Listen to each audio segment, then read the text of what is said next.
ভাইরে ভাই, নকল কাকে বলে তা এবার ফুটবল মাঠে হারে হারে টের পাওয়া গেল। তাও আবার দু একজন নয়, প্রতিপক্ষ দলের পুরো স্কোয়াডের হারির খবর লিখে রাখা হয়েছিল গোলবারের পেছনে। অবিশ্বাস্য মনে হলেও আর্জেন্টিনা বনাম ইংল্যান্ডের হাই ভোল্টেজ সেমিফাইনাল ম্যাচ শেষে ঠিক এমন এক কড়া কাণ্ডই হাতে নাতে ধরে ফেলেছে আলবিসেলেস্তেরা।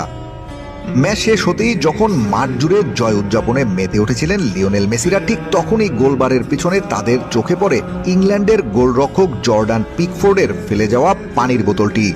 আর সেই বোতল হাতে নিতেই চক্ষু চরক গাছ আর্জেন্টাইন তারকাদের। বোতলের গায়ে লুকিয়ে রাখা গোপন ফর্মুলা। বোতলটি সাধারণ কোনো পানির বোতল ছিল না। সেমিফাইনালের ভাগ্য যদি টাইব্রেকারে গড়ায়, সেই আগাম প্রস্তুতি হিসেবে বোতলের গায়ে গোপন নোট বা চিটশিট আটা দিয়ে লাগিয়ে রেখেছিলেন পিকফোর্ড। সেখানে আর্জেন্টিনার প্রত্যেক পেনাল্টি টেকারের নাম এবং তারা সাধারণত গোলবারের কোন দিক দিয়ে শট মারতে পছন্দ